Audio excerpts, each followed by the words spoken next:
Hello, this is Malorian, and this will be a 3,000 point game of my Orcs against some Warriors of Chaos.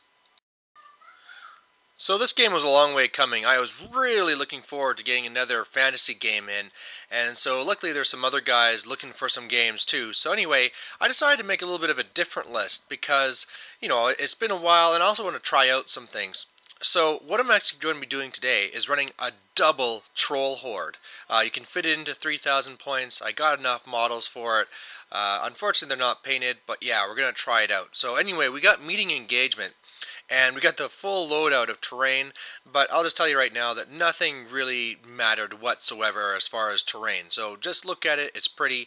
Anyway, going over my list, I got two hordes of trolls there on the left.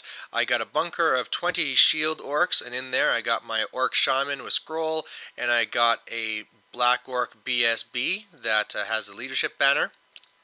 And then I got two units of the Wolf Riders, I got the Spider Riders, I got two Arak Naroks.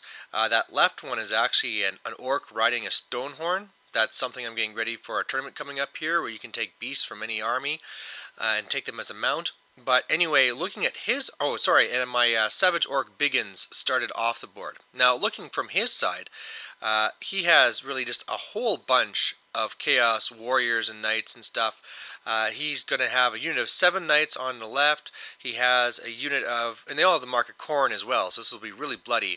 A little unit of 15 just behind that left building. Another unit of 15. There's a chariot in there. There is a huge horde of the marauders with great weapons, more knights behind, another chariot, another unit of 15, and the two units on the left are going to have shields. The two units on the right, first this one and then another one will be coming on later, are going to have 2 hand weapons, and then he has 3 units of dogs, 3 here on the right, and actually there's another one there in the back left. And for him, he had one of his units of 15 starting off the board, plus he has this crazy Chaos Lord that has a flying carpet and some magical weapon as well. So anyway, when I looked at this is just going to be a slugfest. He deployed first, I got deployed second. I'm really hoping my 2 Naroks can dual charge that right unit of the Chaos Warriors, and then after that I'm just going to dominate the left side or the right side of the board. I really would rather have my Savage Orcs be taking on his Marauders, but hey, I gotta deal with what I have. And really, I just want to be trying to dominate, destroy his warriors as fast as I can, and then really the game's going to be over. So right off the bat, he starts declaring some charges because, hey, I was fairly close. He tried charging both the knights and these warriors. Only the warriors made it in, so this is going to be a piece of cake for me to win. But actually, I can say as well that the only piece of terrain that is going to matter is this one here on the left, this little marsh, because even though we went through and talking about what the terrain was beforehand, it seems my opponent forgot the cavalry fails their test on a 1 or 2 in these marshes, so that's going to come into play, but otherwise, yeah, this will be a first easy win for me. So end of his turn, it looks like this. I forgot to mention that inside his Marauder Horde, he has a level 2 of fire. He tries doing some magic. I use my scroll, so it's not that big of a deal. I easily crush his warriors, run them down. Unfortunately now I'm a little bit too far, so now thanks to that building I won't be able to charge anything. His unit of warriors moved into that building. Otherwise, because he didn't have his general here yet and he has no BSB, both his Marauder Horde and one of his chariots failed its frenzy test to wanting to charge, and so they failed to charge, just scuttled up a little bit. And then you can see that his Lord flew in from the back there. He's kind of now in the center. And his other unit of 15 is on the far right. You can't really see them right now. So then my turn 1.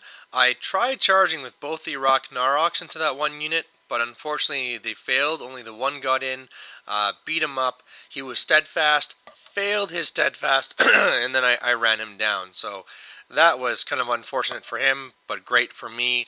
Otherwise, I tried charging him with my right troll horde, failed the charge by just like a fraction of an inch. So I'm just going to have to take the charge there. You can see where my savages came in. And my other trolls are just backing up 3 inches to make sure that all of his knights and things are in my front arc, and really just to force him to go through that marsh there to get to me. So in my magic phase I tried doing Foot of Gork, he stopped it, and now we'll see what he does. Alright, so let's go over how crappy his turn was going from right to left. So, his warriors that came in charged my Narok in the flank. I kick his butt, he fails his steadfast, and I run him down. His wolves charge into my wolf riders, I beat him, and I run him down. His lord tries charging in, it's a long bomb, he fails.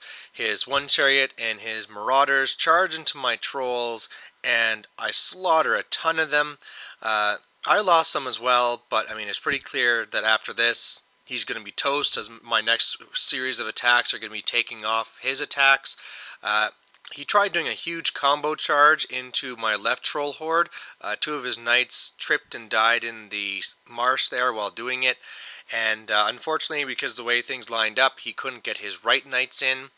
But man, again, it was just a complete slaughter because I just puke on the knights, wipe them completely out, kill a whole bunch of the wolves, damage up his chariot, and then when he breaks with both units, I run down the chariot, run into the flank of his warriors, and at this point, he's looking like he's ready to flip the table, and so we just call it, because really what's going to happen is that on my turn, I'm going to finish off the warriors on the left, reform to look at the knights. His marauders are going to be a huge mess, and then even though my center might be a little weak and he might be able to punch through for a second, my savages will be right there, so it'll be completely filled right back in. Both my Ragnaroks are now sweeping in from the right flank, and really it's over. So, victory to the Orcs and Goblins, and I think this can be summed up in just the absolute power of having two troll hordes. You know, at odd times it's been really weird. I know doing the numbers, the troll hordes have just tremendous killing power. It's amazing. You just can't match it with anything else in the Orc and Goblin book, apart of having like a unit full of war bosses. But for some reason, I always seem to have bad luck when I'm showing it off, and you know they get combo charged or something, and it just doesn't work out.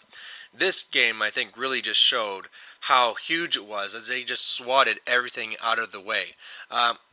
Apart from that, of course, you can also see that he has had some bad luck, failing some steadfast tests, getting run down, but man, I mean, if you look at it, just the number of attacks that those trolls can be throwing out at strength 5, and the fact that if you're ever against something with high armor like the knights, that you just throw up on them and they all die instantaneously pretty much.